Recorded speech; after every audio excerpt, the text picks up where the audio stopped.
La prueba pericial es un medio de prueba que se utiliza en el marco del proceso para allegar información a las y los jueces sobre un tema especializado a partir de opiniones realizadas por personas expertas en algún tema, ramo, ciencia, profesión o técnica. Uno de los objetivos principales de la prueba pericial es obtener información especializada bajo ciertas condiciones que permitan que esa información pueda ser analizada o estudiada de manera colegiada.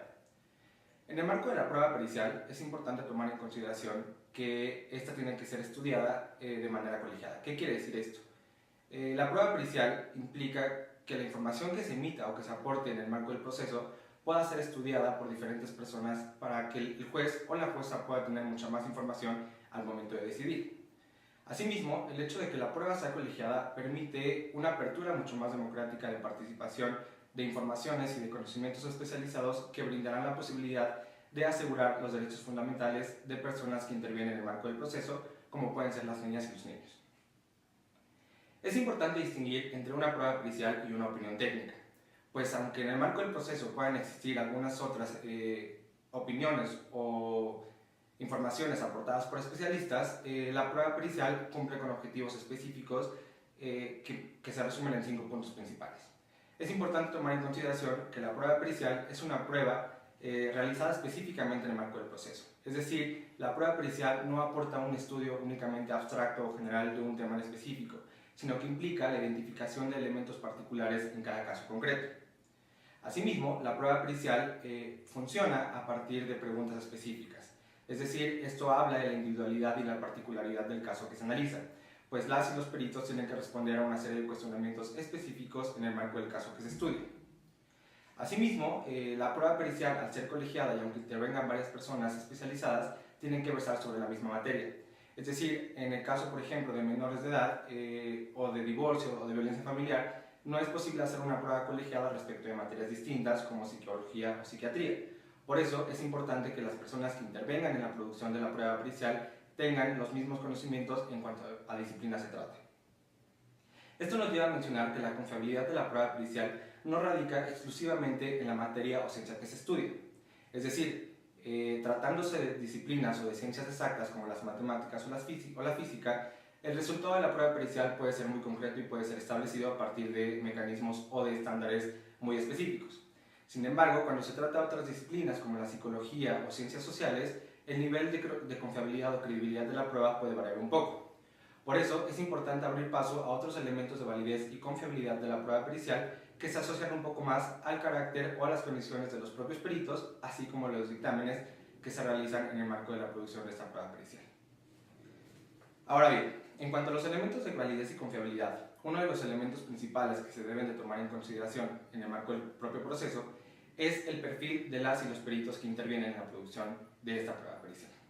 Como lo habíamos mencionado, las y los peritos son aquellas personas especializadas en alguna disciplina o ciencia que aportan información específica en el marco del proceso judicial a las y los jueces para determinar una sentencia y proteger derechos fundamentales.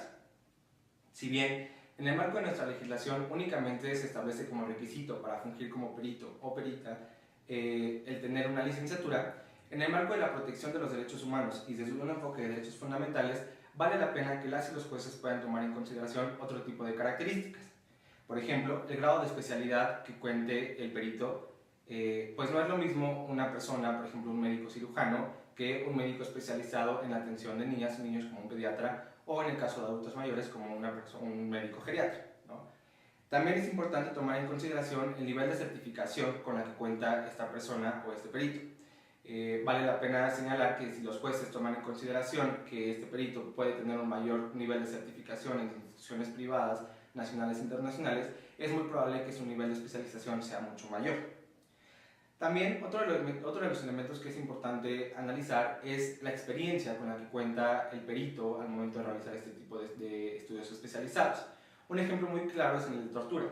Si un médico general o un psicólogo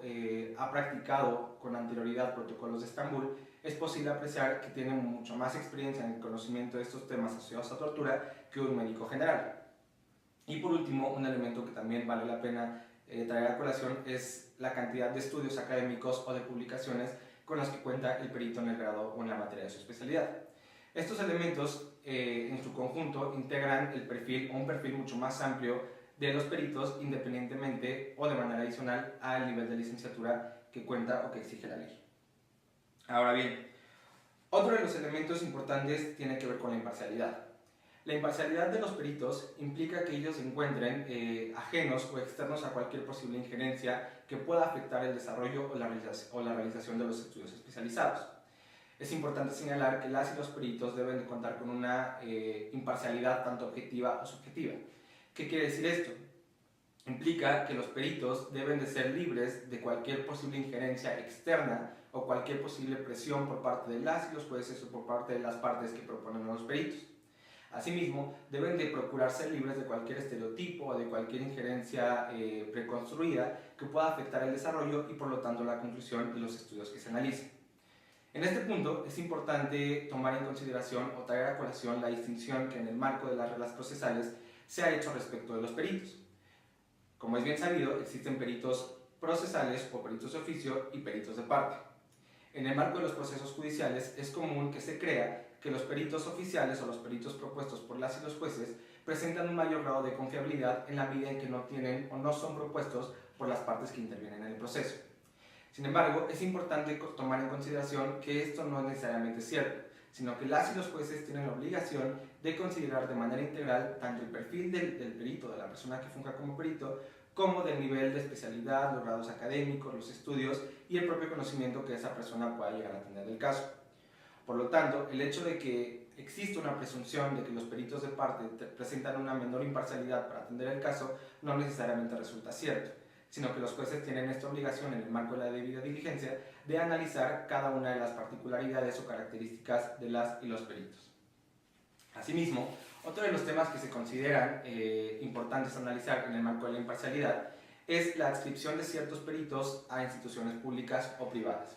Es decir, el hecho de que una persona que funja como perito en el proceso se adscriba o pertenezca a una dependencia pública o privada no implica per se la existencia de un nivel de confiabilidad mucho más alto o menor.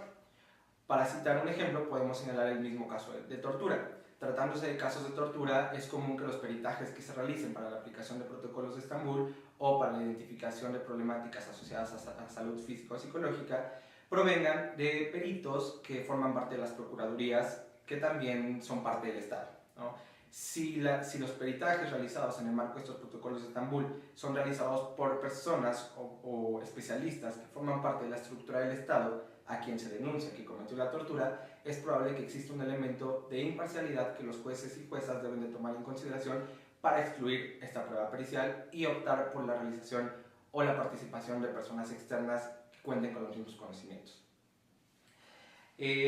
Otro de los elementos que deben de tomarse en consideración para analizar la objetividad y validez y confiabilidad de la prueba pericial es el de la metodología empleada.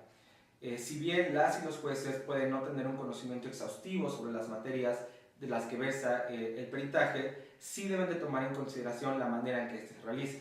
Comúnmente, en el marco de los procesos judiciales, no existe un análisis exhaustivo respecto de la manera en que se lleva el peritaje y únicamente se atienden a las conclusiones. Es decir, la prueba es analizada desde una perspectiva exclusivamente finalista que no permite un análisis integral de la prueba que se ofrece en el proceso. Tratándose de la metodología empleada, las y los jueces deben de tomar en consideración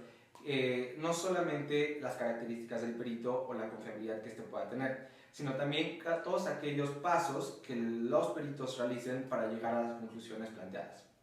De manera particular, en el caso de niñas y niños, por ejemplo, es importante que los peritajes o que las personas que realicen este tipo de peritajes analicen y expongan de manera clara cuáles son los pasos que se van a seguir para obtener una información. Particularmente, tratándose de menores de edad, es necesario señalar que los peritajes deben de contener una narración de propia voz o una narración expresa por parte de las niñas y los niños para que ellos o el propio peritaje pueda desarrollarse sobre esa base. El propio peritaje o las pruebas periciales deben de considerar a niñas y niños como sujetos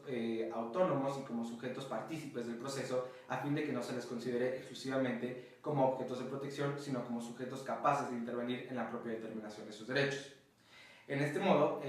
los peritajes asociados a infancia deben de contener un método de intervención y tienen que ser capaces de establecer aquellos diagnósticos de intervención que permitan obtener información dadas las propias características y condiciones de edad, sexo, género y otras características que pueden introducirse en el marco de los derechos de niñas y niños.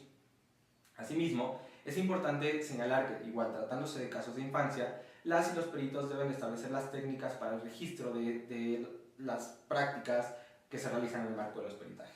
Esto quiere decir que si se realiza una pericial en psicología o una pericial en psiquiatría, las y los peritos deben establecer de manera expresa cuáles son los mecanismos en los cuales se va a sustentar o se va a preservar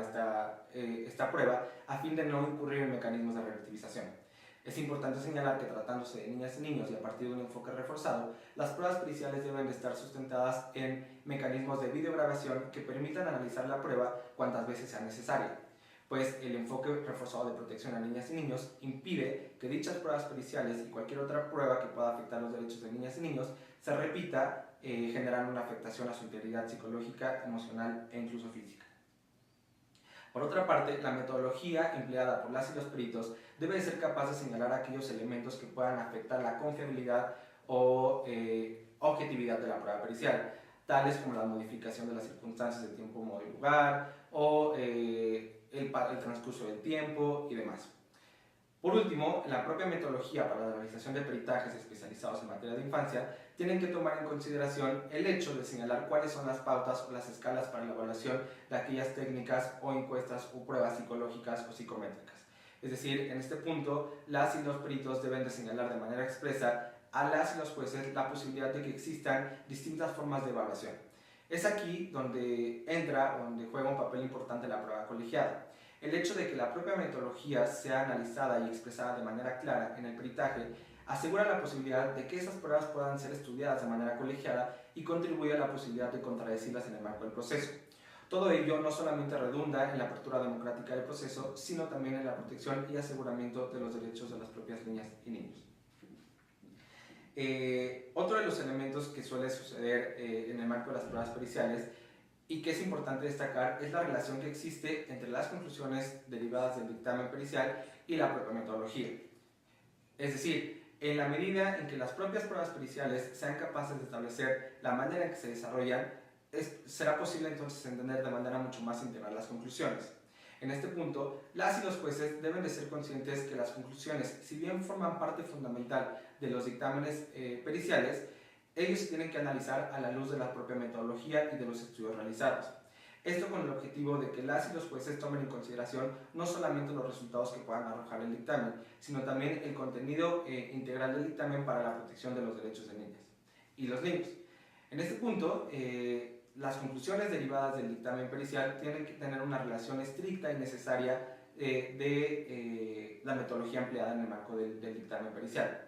Esto asegura que las y los jueces y las y los peritos puedan establecer de manera mucho más fundamentada y motivada las razones que llevan a la adopción de una decisión final en el marco del proceso, que derivará entonces en aseguramiento y protección de los derechos fundamentales de las niñas y niños.